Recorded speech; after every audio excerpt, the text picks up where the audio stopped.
Hello everybody, my name's Nicola and welcome back to the Frugal Cottage. This is where we talk all things money to help you on your financial journey. Today's video is setting up my budget planner for 2021 and talking through January's budget. So don't forget to like and subscribe and let's get started. So I've got my new style budget planner for January. I'm really excited. I love the front cover of this. As always, this is available on my Etsy store and I'll leave a link below in the description box should you want to check that out. But yes, so this is the budget planner. This will last for the next 3 months. So I will turn over. So the first 2 pages are my goals for the next 3 months and motivation. So month 1, aims for the month. So the first thing for January, and I've got a video coming out, but this is going to be a no spend month for January.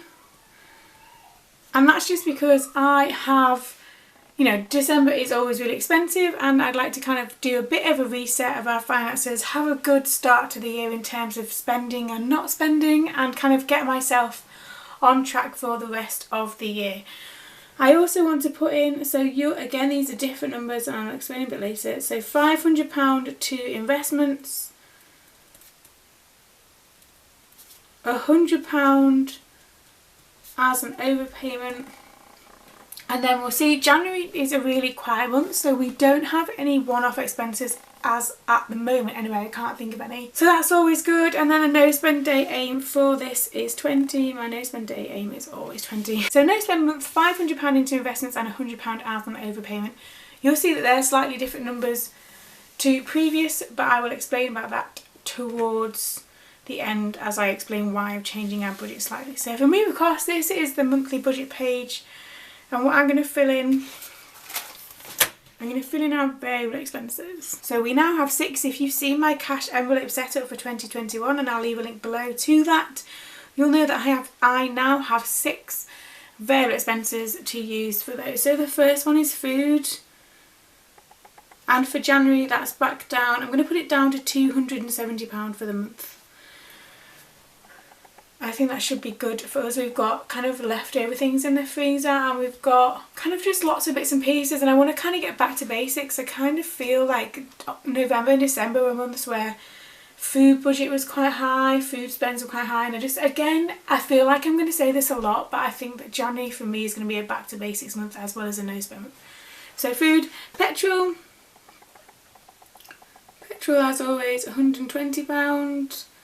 What's next? Miscellaneous is £100. Children is £100. Their budget really doesn't change very much. And then the 2, not new ones, but I didn't have these last year. So eating out is £30. And clothes is £30. So what does that add up all together? Let's see. So that's £650 in the various expenses. So they are my cash envelope expenses throughout the month. Investments and savings. So investments here is going to be £500 there. So the total for that is £500. And then mortgage overpayment, I put it as the debt repayment because essentially that's what it is. Mortgage overpayment of £100. I'll put that there. Sinking funds, so I need a plan for sinking funds. I've not included them for so long. So I think in general, so for Christmas, the Christmas sinking fund, I'm going to aim to put £30 in there. School holidays, I'm also going to put £30 in. The car, I'm going to put £20 in, and the movie one for me, I'm also going to put £20 in. So that makes £100 there. I really want to use my sinking funds as they are intended. I need to get back and habit that. When I got in the system of that the first time, it was so useful in terms of balancing a budget. I'm hoping the majority of the time the sinking funds envelopes will be filled by either things I make on eBay or Facebook Marketplace or from my side hustle income. And the reason why investments are so low is, to be quite honest, our budget for quite a while now has been incredibly tight, and we have additional childcare expenses now as well, because we've got like after school care and like morning drop-offs and nursery, breakfast club and stuff.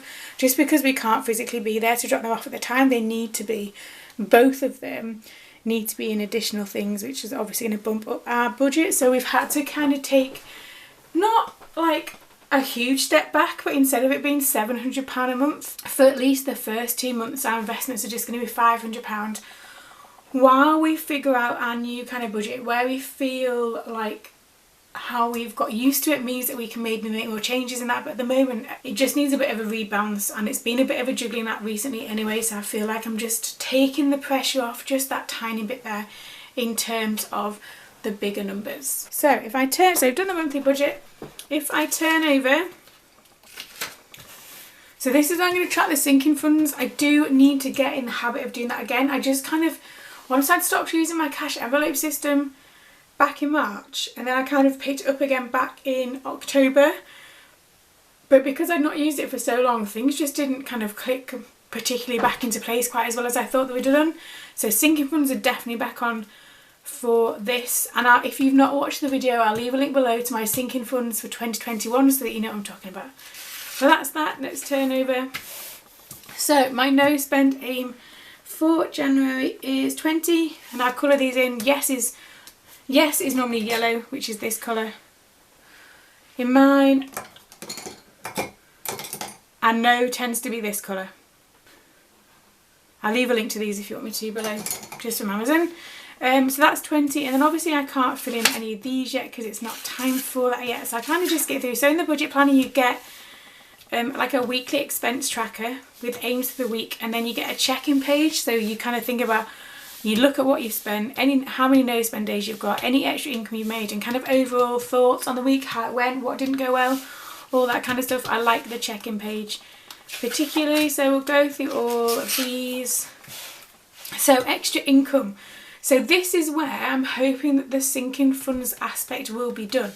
So this is all things like, in this, for me, this is things that I make on the side from like eBay or Facebook or things like that. This is not self-employed income, purely because I track that on a different thing so that when I do my tax return, it's all in one place. But this should hopefully help me to fill in those sinking fund numbers, because it is, again, isn't it always a bit of a juggling act sometimes? It feels like it is at the moment. So that's the extra income page, and I am determined this month to have something in here, but we'll see. Turn it over. So savings aim, so this is the £500 into investment, so each bubble there will be £5. £500 there should be fairly easy to reach, just because we're so used to putting £700 in, that extra kind of bit of flexibility should be okay. Like I said, it's just how we're figuring out how to do the kind of the extra expenses that will start from January, and how that impacts our overall budget. Because also I've put £120 for petrol, but actually we're kind of backwards and forwards more in the car, so that might be something else that needs to increase. We'll just see. That's why it's so good to have like a budget in mind, but one that you can change where necessary, and it doesn't give you that pressure. So, and then the next page and the final page for the monthly one is the month one reflection, which you do at the end.